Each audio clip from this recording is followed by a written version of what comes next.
Hello, and welcome to Dreamy Tales, a sanctuary where everyone can experience calm and a touch of magic before gently drifting into sleep. Tonight, we invite you on another enchanting journey, a story that helps soothe the mind and nurture a sense of peace. Before we begin, let's take a moment to prepare our bodies and minds for a comforting, restorative rest. Make yourself cozy, and with each slow inhale and long exhale, let the cares of the day gradually slip away. It's not always easy to step back from the day's demands, especially as night falls. Yet, remember, the less we worry about how quickly we'll fall asleep, the simpler it is for our minds to release any remaining tension. Allow the gentle flow of your breathing to wash away lingering concerns, and let the story ahead guide you into a state of deep relaxation. Now, settle in, and let the dreamy atmosphere softly wrap around you. Enjoy this story, and may you drift into a peaceful, restful slumber here on Dreamy Tales.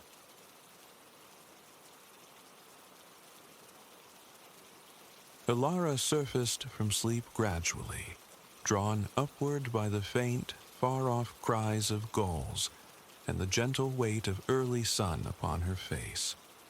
A languid stretch unfurled through her limbs as she rolled onto her back, the ceiling swimming into focus, followed by the slow, delicious realization: vacation. Her watch, retrieved from the small bedside table, confirmed the early hour. Sleep had been a deep, unbroken peace, leaving her rested, poised for the slow unfolding of the day ahead. Silence, deep and encompassing, seemed to hold the small hotel, yet a soft click from the hallway, a door latching, followed by the whisper of stockinged feet descending the stairs, revealed she wasn't entirely alone. Another soul embracing the dawn, moving with considerate quietness. The thought brought a faint smile to her lips.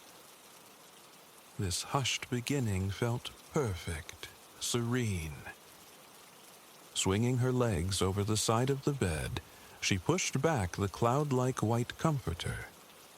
Beneath her toes, the wide planks of the floor felt satiny, their glossy painted surfaces smoothed by more than a century of passage. Ilara rose, stretched again, and drifted towards the window. Her room surveyed the hotel's charming facade and the street beyond, where a line of venerable houses stood sentinel, their broad porches inviting repose. Flags stirred on some. Bicycles leaned casually against others. Among them, the comfortable, old-fashioned cruisers often seen near the shore, invariably painted in cheerful hues like canary yellow or flamingo pink. Her gaze followed surfers walking shoreward, vibrant boards balanced easily, remnants of dawn's first light clinging to them. Dripping, relaxed, happy, they radiated the contentment of hours already spent dancing with the waves. She pictured them anticipating a well-deserved, hearty breakfast. Shifting her view, Ilara took in the hotel's own welcoming face. Bay windows gleaming, festive flower boxes spilling over with cascades of petunias.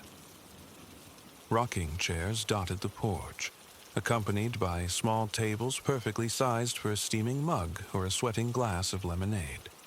One lone guest sat in blissful absorption. Newspapers spread wide, coffee emitting fragrant steam beside him. A mental bookmark was placed. Find time later for porch sitting. Ilara and her friend Maya nestled in another cozy room just down the hall, had arranged to meet for breakfast when the hotel restaurant stirred to life. This coastal escape had been a spontaneous decision, a craving for a different vista, a slower rhythm.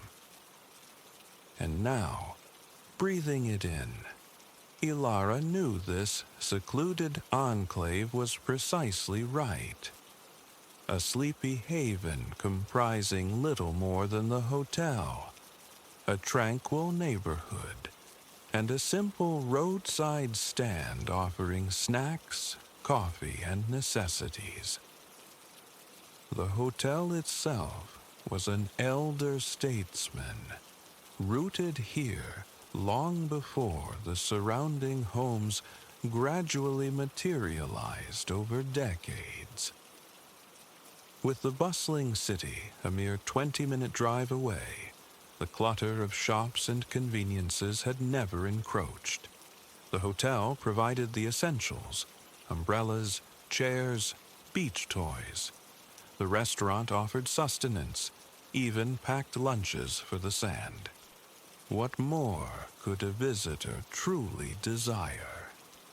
The profound quietude of this hidden corner was a treasure worth any perceived trade-off.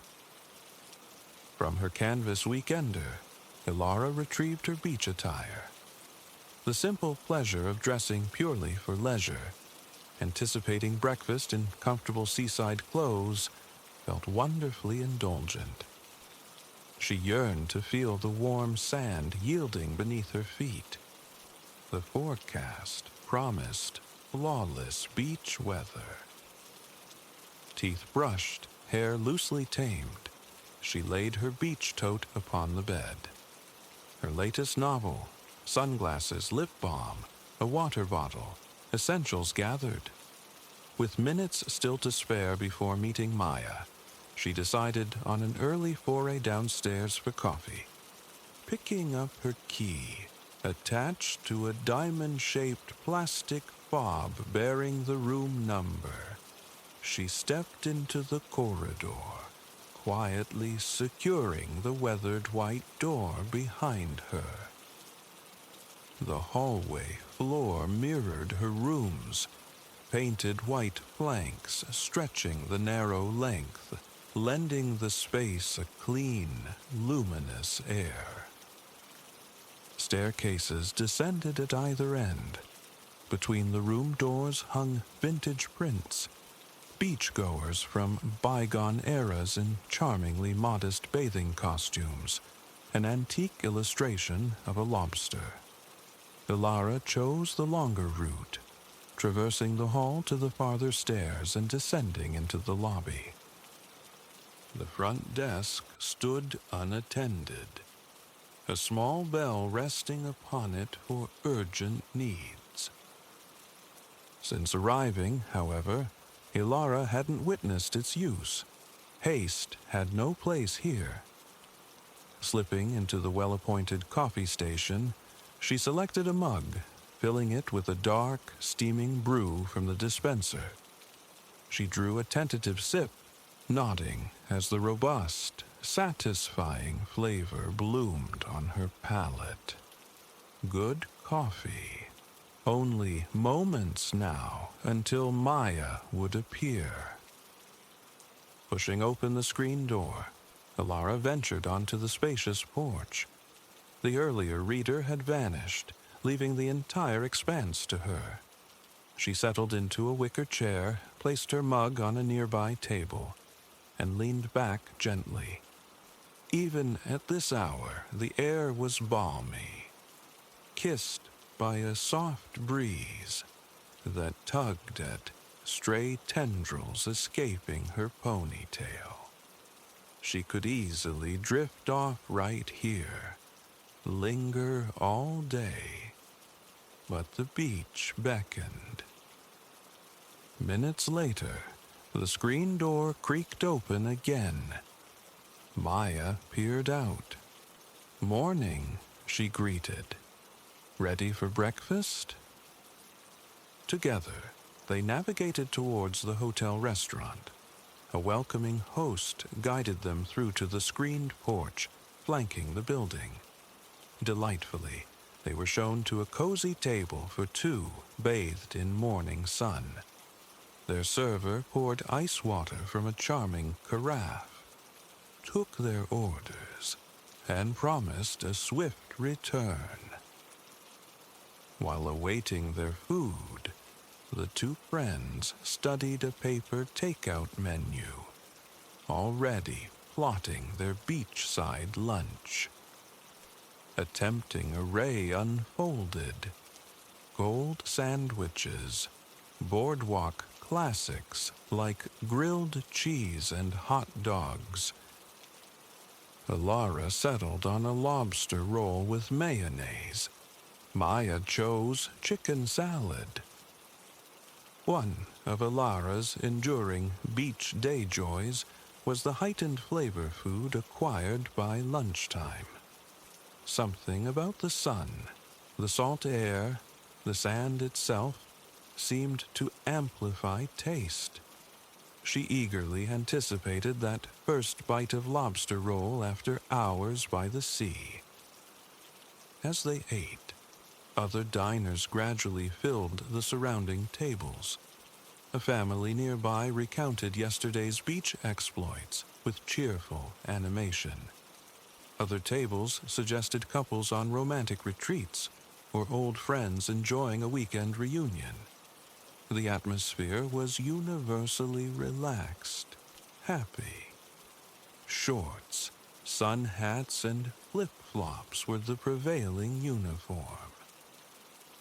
Bagels consumed, fresh squeezed orange juice drained, fruit bowls emptied.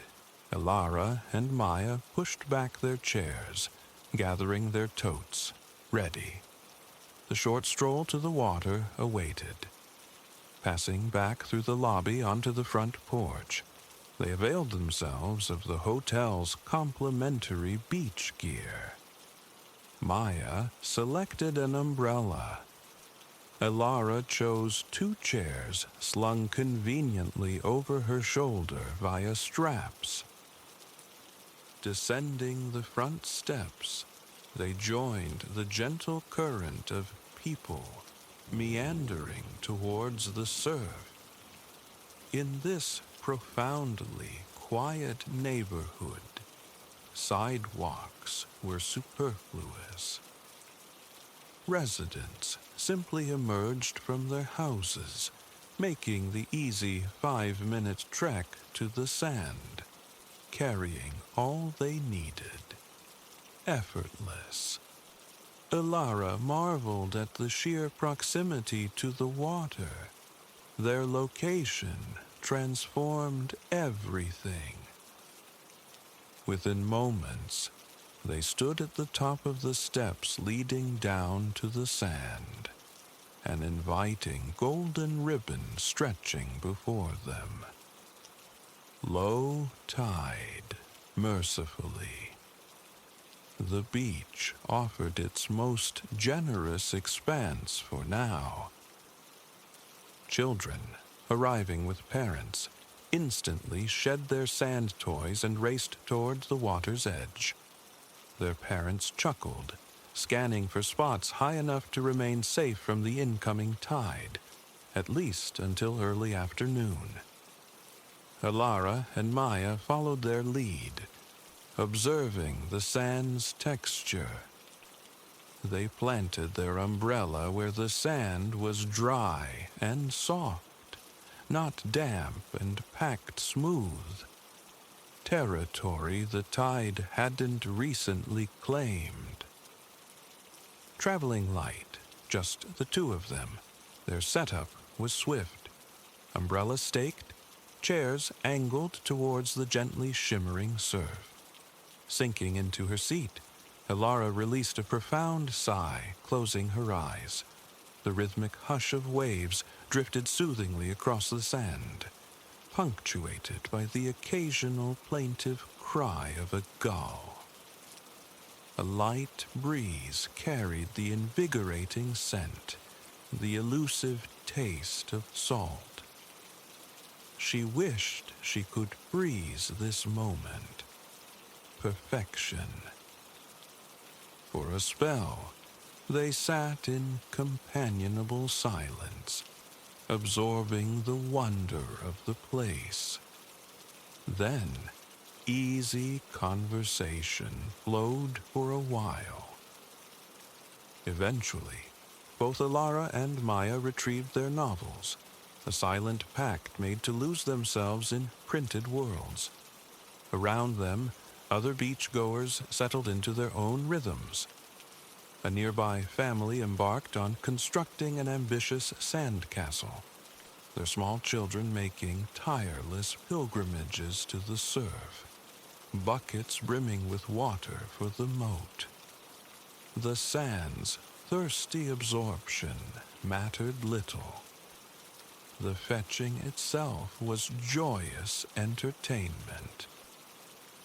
A young couple tossed a frisbee, their dog leaping exuberantly between them, attempting to intercept the soaring red disk. When it occasionally flew astray, another beach visitor would cheerfully retrieve and return it, often asking permission to pet the friendly canine, who seemed eager to befriend everyone present. No boardwalk bustled here.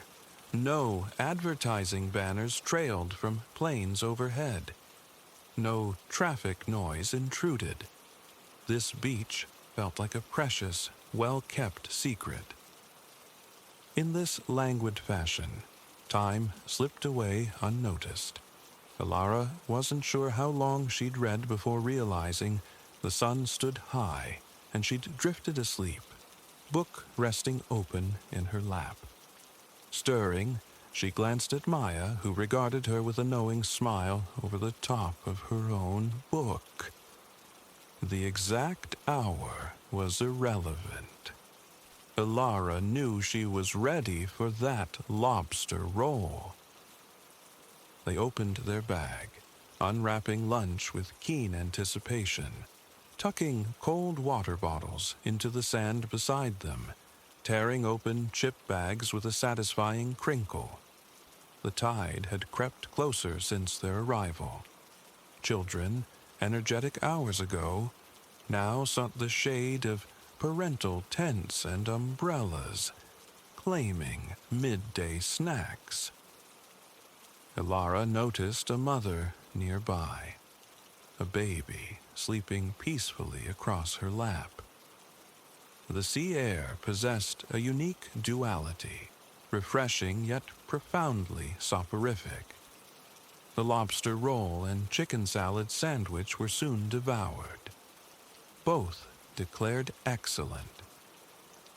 Dusting crumbs from her lap, Alara stood, announcing her intention to dip her toes in the water. Maya nodded understandingly. Hours under the sun made the sparkling water look utterly irresistible. Alara wandered down to the waves, watching as the surf crept up the sand, swirling coolly around her ankles. Deliciously chilly, it was the perfect counterpoint to the accumulated warmth. Reaching down, she splashed the frigid water onto her shoulders and the back of her neck. Shielding her eyes, she surveyed the activity in the water. A woman floated serenely on an inner tube, munching an ice cream sandwich. Now that's inspired. Alara thought with a grin. She studied the wet sand beneath her feet as water washed in, paused, then receded, revealing fleeting, glittery flecks mixed within, visible only underwater. Quite beautiful. Strolling along the surf's edge, she reached a rocky outcrop teeming with tide pools. Balancing carefully on the uneven surfaces, she peered into the trapped miniature worlds, watching tiny hermit crabs scuttle about. Children knelt nearby, absorbed in close observation. One dashed back towards his parents on the dry sand, eager to report his finds. Looking up, Elara saw Maya, now a small, distant figure beneath their umbrella. She slowly traced her way back along the encroaching waterline, returning to her seat. Picking up her book again, Elara noticed Maya had dozed off and smiled inwardly. Even that short amble along the shore had renewed her desire to simply sit, relax. As the afternoon deepened, time seemed to suspend itself. Elara frequently looked up from her novel, pleasantly lost in thought. She watched a man skillfully flying a vibrant kite, observed the steady growth of the nearby sandcastle fortress. Some of the children who had run tirelessly all day now slept soundly in the shade beside their parents.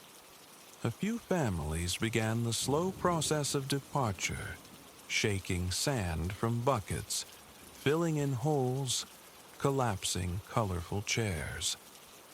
The tide, relentless, was drawing significantly closer to their position.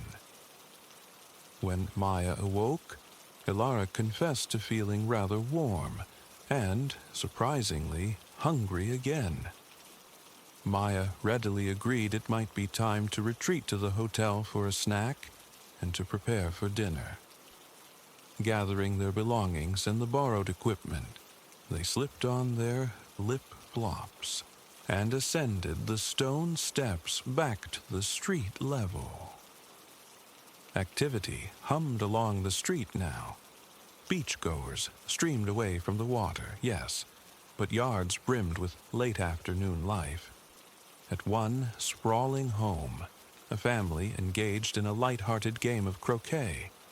Next door, preparations were underway for an outdoor meal, children tumbling in and out of the house.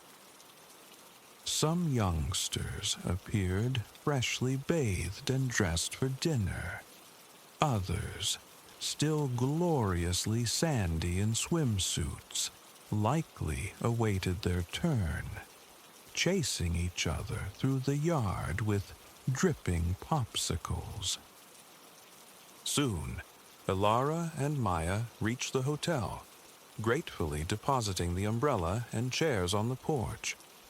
After a quick dusting, they carefully returned the items to their designated spot, ready for the next guests.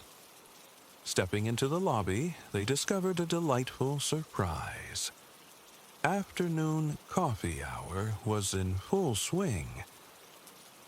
Hot beverages and iced lemon water were offered alongside trays of warm chocolate chip cookies, each nestled in its own paper sleeve. Elara selected one, smiling as she slid it free and took a bite. Soft, studded with slightly melted semi-sweet chips, dusted with large crystals of sugar. Perfection. Sinking into two plush armchairs in the lounge area, Elara and Maya grinned at each other, savoring their cookies in contented silence. An ideal bridge to their later dinner reservation. They watched the ebb and flow of people through the lobby for a while. Warm greetings exchanged, queries posed to the desk attendant. After a bit, Maya suggested they separate to rest and refresh in their rooms, proposing they reconvene at twilight for a neighborhood stroll before dinner. Ascending the old wooden staircase, single file, they parted ways in the upper hallway with promises to meet again shortly in the lobby. Elara slid her key into the lock. A satisfying clunk, and the door swung inward. Her room welcomed her, sun slanting through the window, the bed a soft mountain of white linens. A sigh of pure happiness escaped her. After freshening up, she curled into the decadent orange velvet chair by the window. From this regal perch, she watched people strolling below. The petunias in the window box nodded cheerfully. Groups ambled up the road, returning from their own late afternoon pursuits. naps, games, conversations. Leaning her head against the chair back, she took several slow, deep breaths. She couldn't recall the last time she'd felt so utterly relaxed. Without conscious intent, Ilara drifted into a light doze. The flutter of white curtains against the setting sun gently woke her. A glance at her watch confirmed she hadn't slept long. She was still perfectly on time to meet Maya. Rising, stretching, she circled the room slowly, collecting her small purse and key. She slipped quietly into the hallway, locking her door just as Maya emerged from hers a few doors down, doing the same. Together, they descended to the lobby. The coffee station remained, but the cookies had vanished, cleared in anticipation of the dinner service. Peeking into the restaurant, Ilara saw servers arranging tables, seating the first evening guests. Their walk would perfectly whet their appetites for a leisurely dinner. As they pushed through the swinging screen door onto the porch, the faint clinking of water glasses drifted from within the hotel. Turning towards the beach, they were met by a sky ablaze with pink and orange, a spectacular sunset. Many neighbors were out in their yards witnessing the celestial display. As they strolled down the street, each house offered a unique vignette. Charming individuality reigned. A modest Cape Cod with quaint shutters, nestled beside a contemporary structure boasting vast glass expanses, which in turn neighbored a traditional farmhouse-style home with a gracious, deep porch. Numerous houses featured tables and outdoor seating, testament to frequent al fresco dining. In one yard, a woman relaxed with a little girl in a hammock. With dusk settling and houses illuminated from within, windows thrown open wide, glimpses of indoor life became visible. People sipping drinks on couches, gathered around cheese boards, even playing a piano. At one home, a pile of sand toys dried near the garage, while a man played catch with two small girls in the front garden. Dogs pranced excitedly behind picket fences. What a fine life for a dog, Ilara mused. She noticed more and more people appearing outdoors, setting up luminaries along driveways. White paper bags weighted with sand, a lit candle nestled within. Other homes glowed with white string lights wound around trees and fences. Maya recalled seeing a flyer mentioning tonight was the Night of White Lights, explaining the festive illuminations. Ilara found it utterly charming. The street looked magical. Their walk eventually led them along a stretch paralleling the beach. The tide, having peaked while they rested, was now receding again. Figures dotted the shoreline. Couples, small groups, seemingly drawn from evening activities to admire the moonrise or toss toys for leaping dogs. Ilara loved seeing how many ambled along completely barefoot, having wandered just a block or two from home. Returning to the hotel, they marveled at their perfect timing. Re-entering the lobby, they waited patiently for the restaurant host to lead them to their reserved table. The dining room now possessed a lovely ambiance. Votive candles flickered on each table, and the two screened porches hummed with the quiet conversation of diners bent over their meals. Ilara and Maya were seated at a snug table in a nook, perfectly positioned to feel the warm evening breezes drifting past. The menus presented a delightful dilemma: fresh seafood, pastas, wood-fired pizzas, something for every palate. After careful consideration, Ilara chose a seafood pasta. Maya opted for pizza. Both dishes proved sublime, deeply satisfying after a long day immersed in sun and sea. Why, Ilara pondered idly, did simply sitting on sand induce such profound hunger? One of life's pleasant mysteries. They concluded their meal with a shared slice of cheesecake.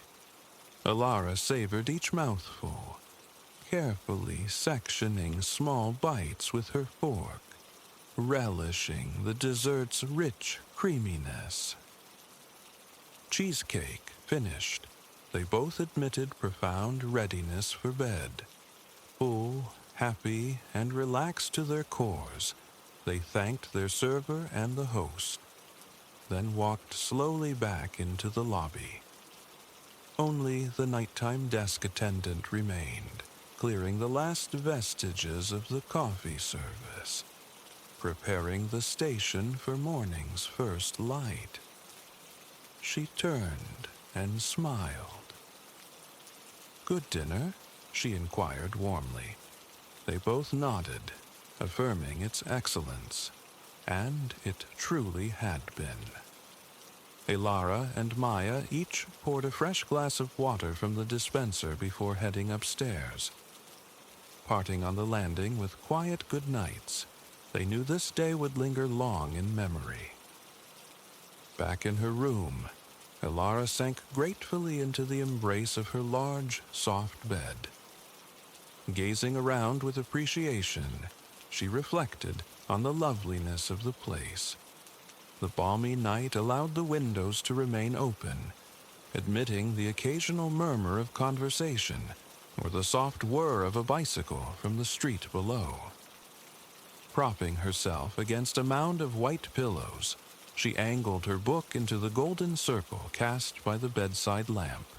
The room's silence felt absolute, a tiny, peaceful cocoon, suspended within the seaside town outside. She'd intended to finish her novel, but soon her eyelids grew heavy. Time for sleep. Setting the book aside for the morrow, she flattened the pillows, reached over, and extinguished the lamp. Turning onto her side, she watched, half asleep, as a sliver of moonlight traced a path across the white-painted floorboards. Everything here, she thought drowsily, was golden and white in the darkness. The salt-tinged breeze stirred her curtains once more. As sweet dreams began to claim her, Ilara heard the distant, rhythmic sigh of surf meeting sand. Then she slept. Good night. In the nascent years of the 2nd century, when the vast Roman Imperium pulsed under his command, the Emperor Aelius sought solace far from the capital's clamor. His sanctuary lay nestled within the picturesque folds of Tiber's countryside, a newly wrought estate, a mere 20 miles from Rome, yet worlds away in spirit. Here, amidst the burgeoning warmth of late spring, Aelius ambled through the sun-drenched gardens of his villa. He was a man sculpted by middle age, tall, his dark hair curling above a meticulously kept beard. Though an emperor, his attire spoke of ease, simple, light fabrics, sandals broken in by countless contemplative strolls. No heavy toga, no ornate tunic. Today was untethered from duty. Appointments were absent. The frantic energy of Rome where he'd just spent a week overseeing architects rebuilding the city's great pantheon, a receding echo. Architecture, a passion second only perhaps to ruling, often consumed him. Yet the city's ceaseless thrum inevitably wore thin. Escape to Tibur became necessity. A swift 2-hour ride by horseback transformed weekends into weeks, weeks stretching into languid months under the country sky. Now, having arrived that morning and partaken of a robust midday meal, Aelius was reacclimating to the estate's gentle cadence, undertaking his customary survey of the grounds. His shadow stretched long beside that of Vesta, his devoted black hound, trotting faithfully behind him through an elegant garden bordering the property. This space, a favored haunt, masterfully wove man-made opulence with nature's untamed grace. Pathways, flanked by statues of flawless marble and whispering fountains, wound onward. Fragrant wisteria tumbled down adjacent walls, cloaking the brickwork in cascades of violet blossoms. In the distance, sunlight shattered across the surface of an elongated pool. Silence reigned, save for the soft crunch of sandals on gravel, Vesta's quiet panting, and the liquid murmur of water. Aelius paused, listening intently. Birdsong, previously unnoticed, swelled into focus. The proximate twitter of sparrows dipping into fountain basins, interwoven with more distant, unseen melodies, drifting from the sheltering branches of cypresses and the stately umbrella pines encircling his domain. A profound sigh escaped him, heavy with contentment. To be back, here, where the week's accumulated pressures dissolved like mist. Each return stripped years away, lifted an invisible burden. Rome's relentless pace could only be borne for so long. Tibur felt like Arcadia reborn, peaceful, the air cool, untainted. Breathing deeply, a smile touched Aelius's lips. Fortunate, he felt, profoundly so, to possess not merely a house, but this haven, this self-designed refuge. The villa was the architecture of his soul, made manifest. Dissatisfied with existing country estates near the capital, he envisioned something grander, more intensely personal, his ideal city rendered in miniature. Working alongside his architects, he birthed an enormous complex. Over 30 buildings sprawled across extensive gardens, an estate dwarfing Pompeii itself. Countless pools shimmered, fountains played, thermal baths steamed. Libraries stood beside temples. Grand courtyards opened onto elegant pavilions, and, at its heart, a private domicile floated on a man-made isle. Expense was no object. Floors gleamed with rare marble, intricate mosaics of glass and ivory. Walls bore polished stone or vibrant frescoes. Rooms pulsed with vivid depictions of myth, beast, and fowl. While echoing the luxury inherent in imperial life, his Palatine Hill residence in Rome was no less lavish. This villa bore Aelius's unique signature. His hand guided the design, his eye selected the materials. It was conceived not merely as a display of wealth, but as a repository of his life, his journeys, his passions. Years had been spent traversing the sprawling empire, through lands later known as Britain, Greece, Turkey, Persia, North Africa. These odysseys, often dictated by imperial responsibility, also fed a deep-seated love of exploration. Verdant northern fields, stark southern deserts, memories clung to him, vivid and cherished. Consequently, the villa became a confluence of styles. Though classically Roman in its elegant layout, specific areas were deliberate evocations of his travels. He now walked through such a blended space. The path approached a long artificial pool, embraced by stone columns and graceful archways. Majestic marble sculptures lined its edge, Roman deities mingling with a procession of Greek caryatids, draped female figures substituting for columns, upholding the entablature above. Approaching the water, Aelius smiled. The view invariably filled him with deep satisfaction. The intended symmetrical beauty, a perfect synthesis of Greek, Roman, and Egyptian aesthetics. This pool, representing a branch of the Nile, culminated in a shell-shaped grotto, part decoration, part shrine to Serapis, the Egyptian lord of the underworld. Within this cool recess reclined a marble effigy of the god, wild-haired, bearing a strange cylindrical crown like a vase. His expression calm, almost neutral, presiding over the tranquil, sea-green mirror of water from his elaborate plinth, amidst burbling fountains. On warm evenings, Aelius often hosted extravagant banquets beside this water feature. He knew its power over guests, their inevitable praise for its aesthetic perfection, its dreamlike symmetry.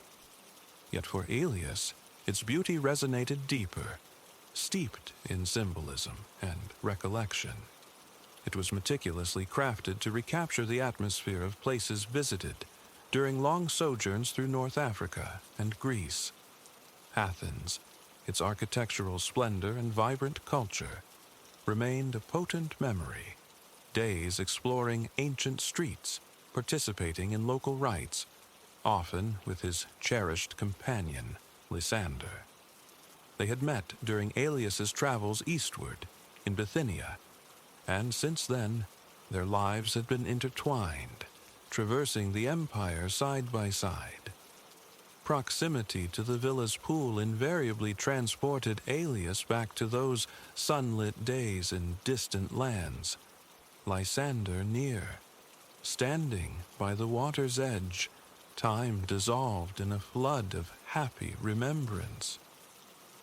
Reaching the grotto end of the pool, Aelius stood motionless, gazing into the depths, mesmerized by the interplay of light and reflected stone. Gradually, the specific memories ebbed, nostalgia softening into a quiet appreciation for the present moment. Those days abroad were golden, yes, but this too was a time of peace, of settled contentment. He felt more relaxed now, more comfortable within his own skin. Lifting his gaze, he surveyed the entire scene, the long sweep of water, the colonnades, the statues, the elegant arches. Through careful orchestration, a dream had solidified into a reality even more magical than conceived. Soon, the evenings would invite banquets here once more.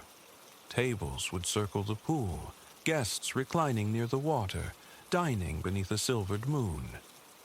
Closing his eyes, Aelius could almost hear the phantom strains of music, laughter mingling with the fountain's gentle gurgle.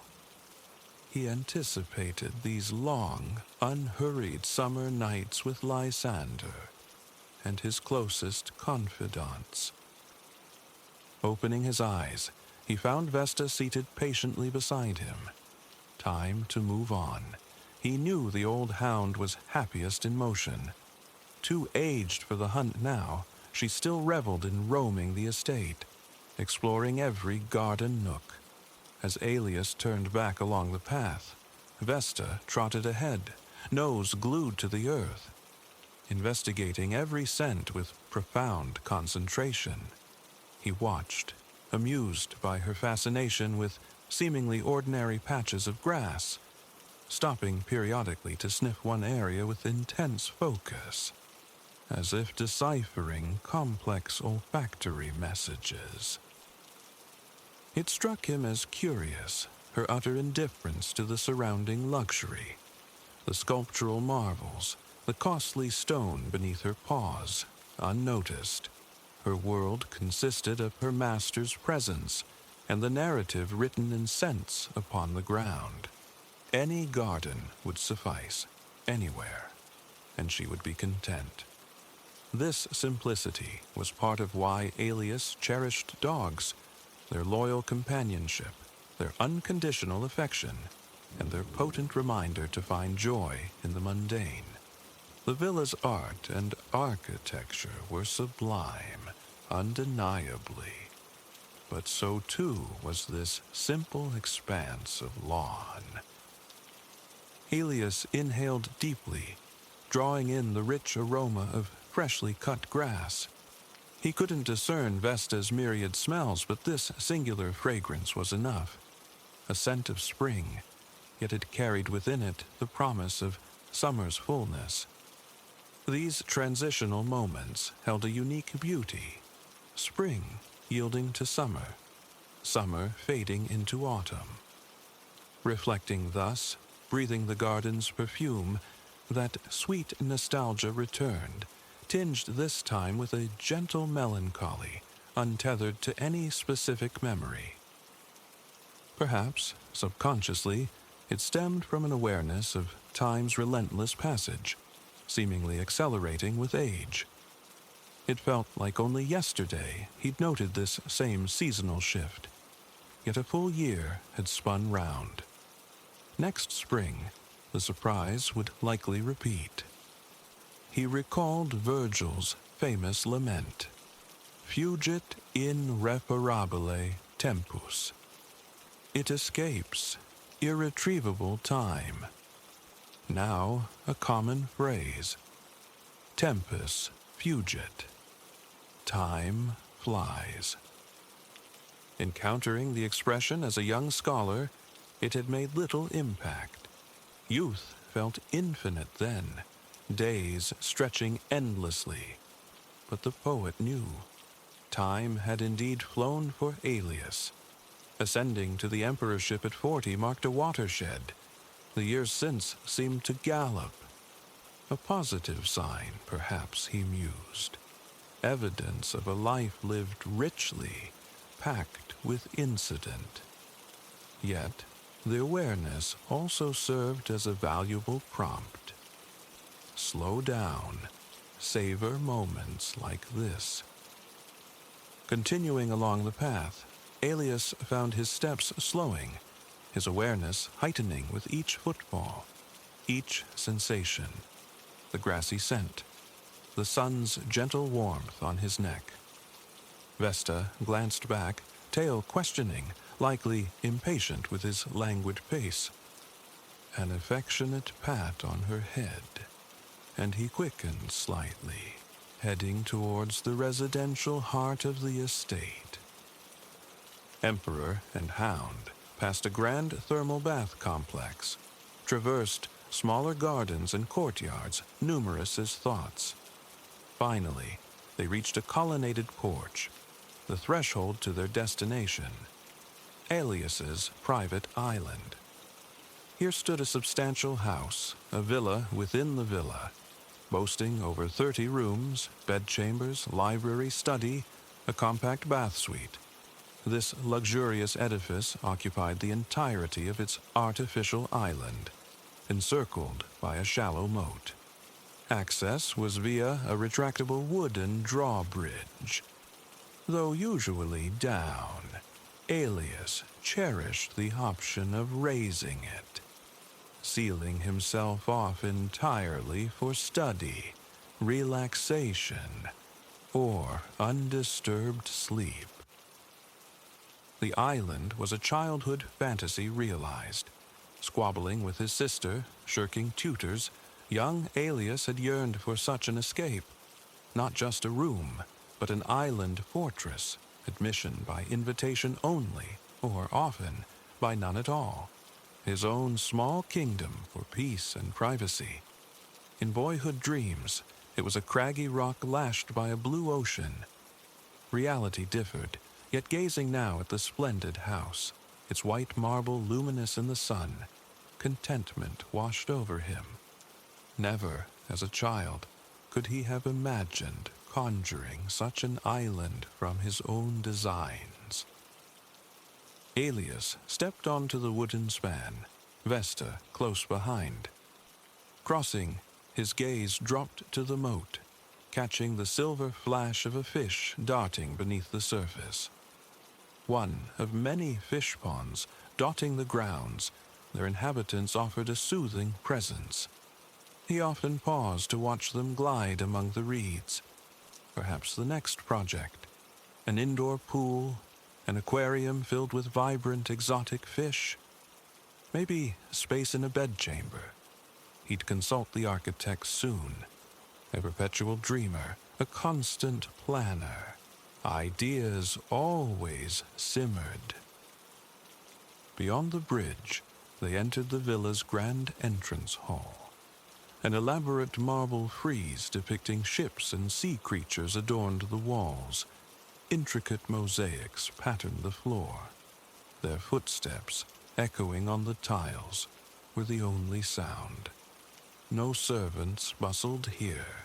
No visitors lingered without express permission. So much of his life demanded company. The quietude of this silent house was a balm. Vesta's quiet companionship was, for now, sufficient. She padded softly ahead, turning towards the study, seemingly anticipating his desire before he'd fully formed it himself. Alias followed her into the large, airy room overlooking the moat. This was his sanctum for personal pursuits, divorced from imperial burdens. Reading, composing poetry, delving into philosophy, sketching architectural concepts, or sometimes simply sitting, gazing from the window, lost in reminiscence or reverie. He entered intending to study, perhaps sketch ideas for the fish pond, but found himself instead reclining on the couch by the window, thoughts adrift. Inevitably, they circled back to past travels. The tour of southern Greece with Lysander, overseeing restorations of ancient shrines. Closing his eyes, the images remained sharp, clear. He hoped to return, or perhaps venture somewhere entirely new, to the Empire's farthest shores. This potent wanderlust had pulsed through his entire life, but age brought perspective, the ability to gently reel his thoughts back to the present. Future travels were anticipated, but the patience had grown. For now, he was perfectly content, precisely here. Opening his eyes, he saw Vesta curled in a corner, settled onto her favorite spot, a soft, worn piece of carpet. Perhaps the only item in the entire villa showing its age, yet Alias resisted replacing it. Vesta always made straight for it, nesting comfortably in its center to sleep away the afternoon. Watching her doze peacefully, a sympathetic drowsiness crept over Alias. The busy week, the relaxing stroll. Tiredness settled pleasantly upon him. Nothing demanded his attention. Why not nap? Another simple luxury, he thought, with an inward smile.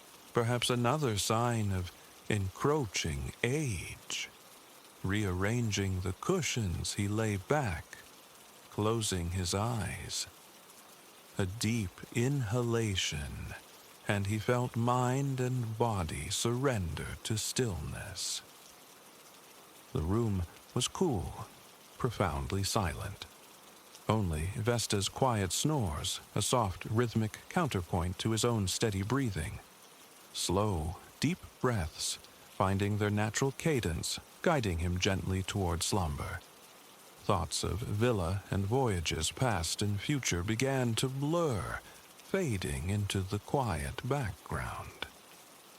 The Emperor was crossing another threshold, entering a different, peaceful, private world.